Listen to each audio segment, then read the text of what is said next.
Antes de iniciar as aulas, é importante ter em mente que o país possui suas divisões e que cada uma delas, leis, das quais pode não se aplicar umas às outras. Sendo essas divisões compostas por estados, cidades e distritos, o país possui leis que se aplicam a todo o território, sofrendo pouquíssima ou nenhuma variação. Durante as aulas serão passadas algumas informações das quais devem ser conferidas se são aplicadas ou não no seu município, estado e etc.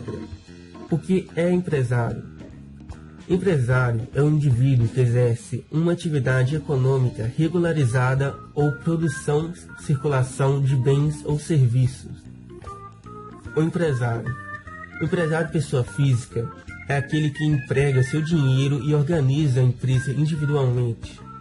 Já o empresário individual nada mais é que uma pessoa natural desenvolvendo a atividade empresária registrada, mediante requerimento na junta comercial. O empresário pessoa jurídica, ou sociedade empresária, decorre da união das pessoas físicas. Qualquer pessoa pode se tornar um? Não. As pessoas se enquadram nas seguintes situações: profissões a seguir não podem estar virando empresários. Menores de 16 anos. Os que por enfermidade ou deficiência mental não tiverem o necessário discernimento para exercer pessoalmente os atos da vida civil. Os que, mesmo que por causa transitória ou temporária, não puderem exprimir sua vontade. A seguir, as que são legalmente impedidas. São as pessoas que já são registradas como empresários, individual no caso, chefes do Poder Executivo, nacional, estadual ou municipal, membros do Poder Legislativo, como senadores, deputados, federais e estaduais, e vereadores, magistrados, membros do Ministério Público Federal, empresários falidos, enquanto esses não forem reabilitados, leiloeiros, consules nos seus distritos, salvos não remunerados. Médicos são mais somente aqueles que vão exercer simultaneamente o exercício da farmácia. Os farmacêuticos para o exercício simultâneo da medicina, servidores públicos e civis da ativa e federais. Porém, como foi dito no início do vídeo, é permitido em alguns lugares e em outros não, então é sempre bom estar buscando informações do seu município e do seu estado. Servidores militares da ativa das Forças Armadas e das Polícias Militares. Pessoas condenadas pela justiça, porém nem todos, sempre lembrando para procurar informações locais. O caso dos estrangeiros. Estrangeiros podem sim abrir empresas no Brasil, de forma relativamente igual a um brasileiro. Porém, aqueles que não podem são os que não possuem visto permanente ou possuem visto fora do prazo de validade. Aqueles que querem exercer o exercício das seguintes atividades, mesmo que com visto permanente, é proibido.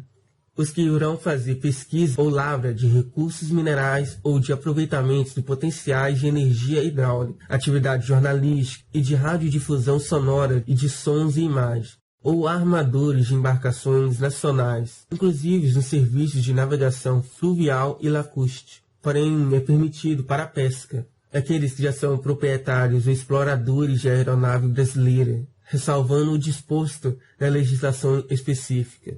Quais são os deveres de um empresário? Os empresários são sujeitos às seguintes obrigatoriedades. A primeira delas é registrar-se na junta comercial antes de dar o início à exploração de sua atividade. O registro não é tão complicado. O registro. Nas juntas, são apenas as sociedades empresariais que precisam estar se registrando. Já as sociedades simples devem ser registradas no registro civil de pessoas jurídicas, voltadas à prestação de serviço de advocacia, deve ter seus atos constitutivos levados à Ordem dos Advogados do Brasil. Já o segundo deles é a escrituração. A escrituração possui 3 funções. A primeira delas é gerencial, que serve de instrumento para tomadas de decisões administrativas, financeiras e mercantis por parte dos empresários e dos administradores da empresa. A segunda é a documental, que serve de suporte para dados do interesse de terceiros, como sócios, investidores, parceiros e empresários, bancos, credores ou órgão público licitante. Já o terceiro deles é o fiscal.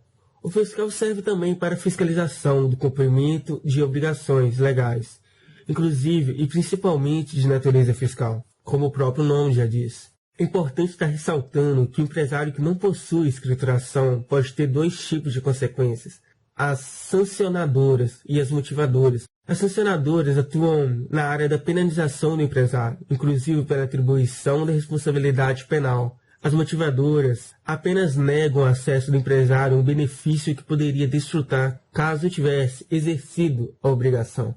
Finalizando as obrigações do empresário, nós temos o levantamento de demonstrações contábeis periódicas, do qual será abordado em um único vídeo exclusivo mais à frente. Os benefícios que o empresário possui. Para o empreendedor, é oferecida aposentadoria por idade, mulher aos 60 anos e os homens aos 65. Porém, é necessário que esteja contribuindo por no mínimo 15 anos e a renda até um salário mínimo. Aposentadoria por invalidez. É necessário 1 ano de contribuição para obtê-la. Auxílio-doença. Também é necessário 1 ano de contribuição. Salário maternidade. São necessários 10 meses de contribuição. Para a família. Pensão por morte. A partir do primeiro pagamento em dia.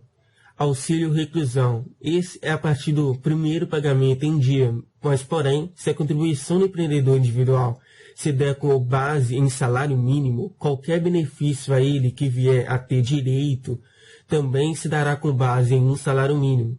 Acesso a serviços bancários, incluindo crédito. Um dos outros benefícios é que todo empresário possui apoio técnico do SEBRAE, mesmo que ele ainda nem tenha ser registrado. Qualquer pessoa possui apoio do SEBRAE para estar aprendendo sobre uma empresa e como geri-la. A seguir, os tipos de empresa. Existem vários tipos de empresa. Vou estar abordando elas a seguir. Um dos grupos de tipos de empresas é o empresário individual. Esse que se divide em MEI, microempresa, empresa de pequeno porte e empresa normal. MEI é aquela que recebe até 60 mil anual, tem apenas um titular e como opção tributária o Simples Nacional, podendo se formalizar pela internet, sendo a única da qual você pode se formalizar inteiramente pela internet no portal do empreendedor. Microempresa. Microempresa já é aquela que recebe 360 mil anuais. Tem apenas um titular e como opção tributária o Simples Nacional e lucro real ou presumido, podendo se formalizar em uma junta comercial.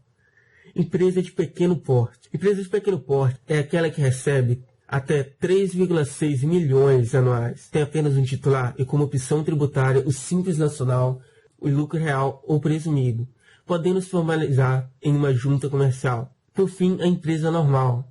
A empresa normal é aquela que recebe mais do que 3,6 milhões anuais, ou que escolheu essa opção.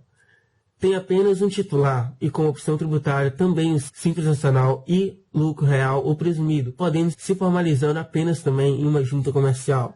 O segundo tipo de grupo de empresas são as empresas individuais de responsabilidade limitada. Essas, por sua vez, são compostas por microempresas, empresas de pequeno porte, e empresas normais, que possuem apenas um titular, porém, MEI não pode se categorizar nessa segunda opção.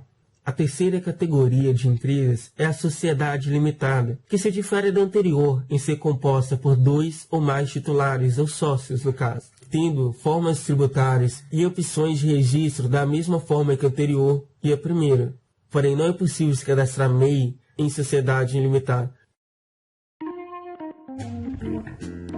Curta e compartilhe e até o próximo vídeo.